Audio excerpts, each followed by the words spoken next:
तो बच्चों, आज हम समास का दूसरा भेद अव्ययी भाव समास पढ़ेंगे। अव्ययी भाव का मतलब होता है, अव्यय का मतलब होता है, इसमें दो भाग है, अव्यय और भाव। अव्यय का मतलब होता है अविकारी शब्द, यानी जिन शब्दों में लिंग, वचन, कारक के अनुसार कोई परिवर्तन नहीं होता है, यानी एडवर्ब। ठीक है। और भाव मतलब अव्यय होने का भाव, उसे कहते हैं अव्ययी भाव समास, यानी अविकारी शब्द। अब इसमें क्या होता है, अव्ययी भाव समास की परिभाषा देखो, याद नहीं करना है, जस्ट समझने के लिए। इसमें पहला पद प्रधान होता है, ठीक है, और वो अव्यय होता है, ठीक है। और जब वह दूसरे पद के साथ मिलता है तो पूरा समस्त पद बन जाता है। उदाहरण देखो, जैसे ये प्रति है, ये प्रति, ये अव्यय हुआ, ठीक है। इसके साथ अगर हम दिन जोड़ देते हैं, ये प्रति शब्द जो है अविकारी शब्द है,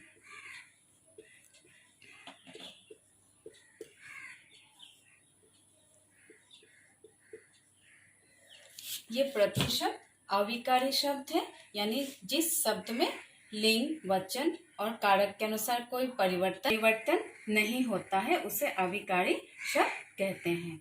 और जो दिन शब्द है, यहाँ पे संज्ञा भी हो सकता है, दूसरा शब्द भी हो सकता है, ठीक है। लेकिन जब हम प्रति के साथ दिन मिला देते हैं तो ये बन जाता है प्रतिदिन,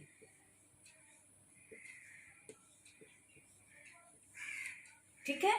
प्रतिदिन जो है ये समास हुआ या फिर समस्त हुआ, और ये पूरा शब्द जो है अव्यय बन जाता है, अव्यय बन जाता है। अव्यय का मतलब भी अविकारी शब्द ही होता है, ठीक है। हम अव्यय को अविकारी शब्द भी कहते हैं, यानी जिन शब्दों में कोई परिवर्तन नहीं होता है। हम प्रतिदिन को प्रतिदिनों नहीं लिख सकते हैं, प्रतिदिनी नहीं लिख सकते हैं, प्रतिदिने भी नहीं लिख सकते हैं, लाइक एडवर्ब फॉर्म में रहता है, ठीक है। ये रहा अव्ययी भाव समास की परिभाषा। इसके उदाहरण के बारे में चर्चा करेंगे। अब ये प्रतिदिन है, इसको हम तोड़ करके कैसे लिखेंगे, इसको हम अलग करके कैसे लिखेंगे, ठीक है। तो क्लियर हुआ। इसमें पहला शब्द अव्यय होता है और दूसरे शब्द के साथ मिलने पर वो पूरा समास अव्यय बन जाता है, ठीक है। और कभी कभी तुम अव्यय भी कह सकते हो, और तुम लोग को प्रीफिक्स मिला है ना, उपसर्ग, क्लास 9 में उपसर्ग जो शब्दों के पहले लगता है, तुम अव्यय को प्रीफिक्स भी कह सकते हो, ठीक है, ठीक है। तो हम कैसे अलग करके लिखते हैं,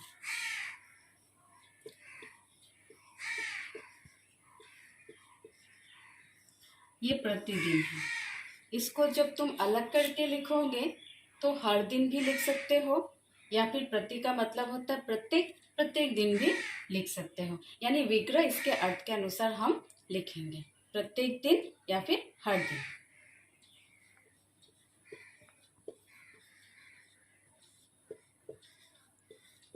इस तरह से, या फिर हर दिन,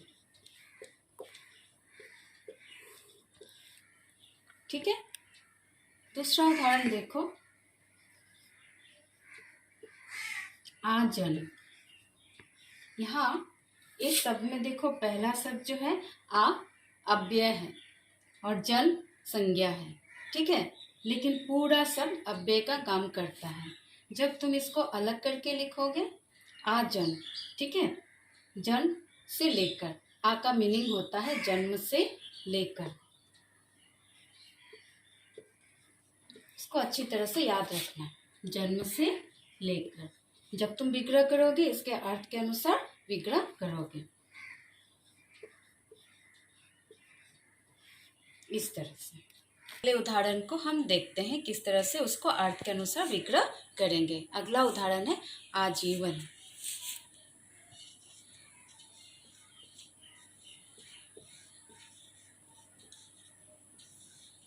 यहाँ देखो, यहाँ भी पहला पद अव्यय है, ठीक है।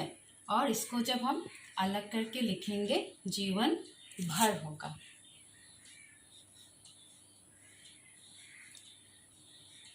जीवन भर, इस तरह से, ठीक है। उसके बाद अगले उदाहरण को देखो, यथा नियम। यथा का मतलब के अनुसार, ठीक है।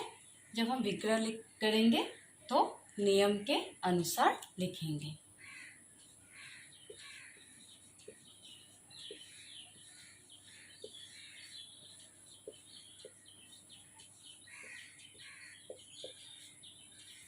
इस तरह से ये रहा यथा नियम।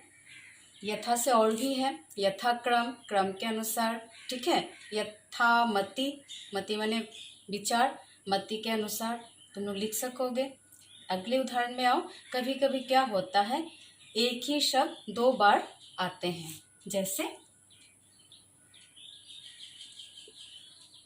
पल पल, ठीक है। इस तरह से पल पल इसको जब तुम 2 शब्द है लेकिन दोनों शब्द एक ही जैसे हैं, तो इसको जब तुम अलग करके लिखोगे तो हर पल भी लिख सकते हो, प्रत्येक पल भी लिख सकते हो। हर पल या फिर प्रत्येक पल, इस तरह से, ठीक है। इसी तरह से और भी उदाहरण है, घर घर। घर घर को भी हम इसी तरह से लिखेंगे, हर घर या प्रत्येक घर, ठीक है। दूसरे उदाहरण में चलते हैं। देखो, बेशक। यहाँ पर बे का मतलब होता है बिना, का मतलब होता है बिना, शक मतलब डाउट। जब तुम विग्रह करोगे इसके अर्थ के अनुसार लिखोगे, बिना शक के।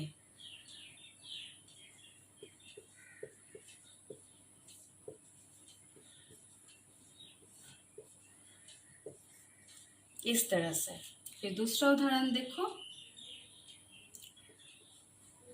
निसंदेह।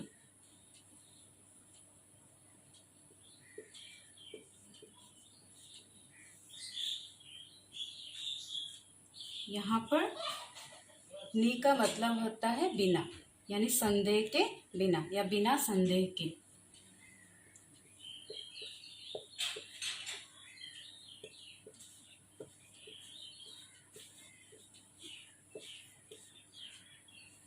अगले उदाहरण को देखो, जैसे है हाथों हाथ।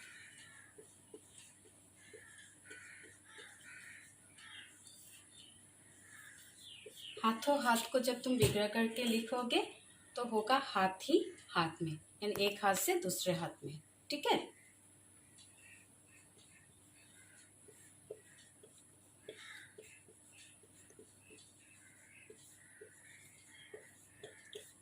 हाथ ही हाथ में या फिर एक हाथ से दूसरे हाथ में, ठीक उसी तरह से। और एक उदाहरण है रातों रात, यानी रात ही रात में। इस तरह से विग्रह हम उसके अर्थ के अनुसार लिखते हैं। और एक बात का ध्यान के अनुसार लिखोगे, अव्ययीभाव समास के और भी उदाहरण हैं, ठीक है, जिसकी चर्चा हम बाद में करेंगे। तो बच्चों, अव्ययीभाव समास के और भी उदाहरण हैं, तो जितना तुम लोग उदाहरण का प्रैक्टिस करोगे उतना ही तुमको ज़्यादा याद रहेगा और किस तरह से विग्रह करते हैं उसकी जानकारी भी मिलेगी। दूसरा उदाहरण देखो, जैसे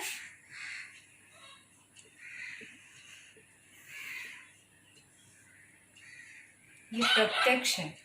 अब प्रत्यक्ष का यहाँ पे प्र जो है अव्यय है, ठीक है।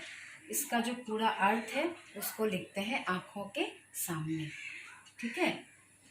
प्रत्यक्ष अप्रत्यक्ष, प्रत्यक्ष आँखों के सामने और जो अप्रत्यक्ष है यानी जिसको हम आँखों से नहीं देख सकते हैं, ठीक है। इसको विग्रह करोगे तो ऐसे होगा, आँखों के सामने।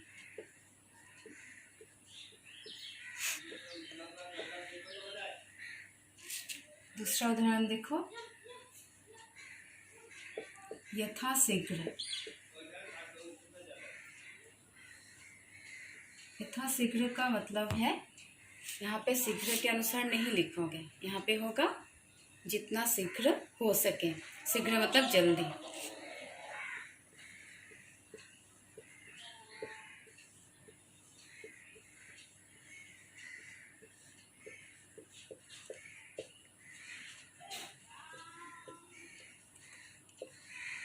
उसके बाद अगले उदाहरण में आओ, यथा संभव।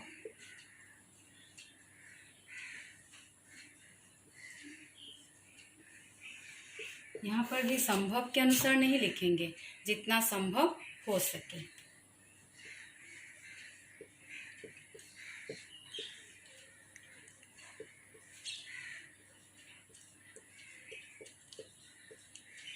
इस तरह से। फिर दूसरा उदाहरण, अब अगले उदाहरण को देखो, यथोचित।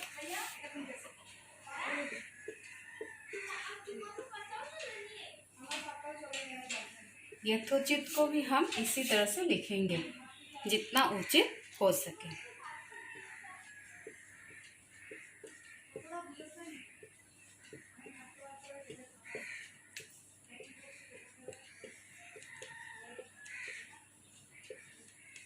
इस तरह से। अगली उदाहरण को देखो, आमरण। आमरण मतलब मृत्यु तक।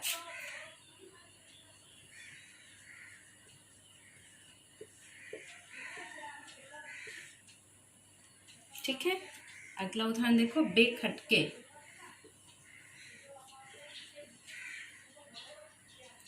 अगला उदाहरण देखो, सादर।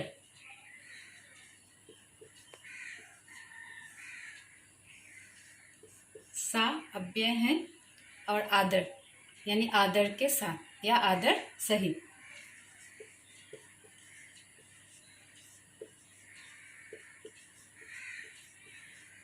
इस तरह अव्ययीभाव समास के विग्रह तुम लोग अर्थ के अनुसार लिखोगे और थोड़ा बहुत उदाहरण किताब से भी पढ़ोगे।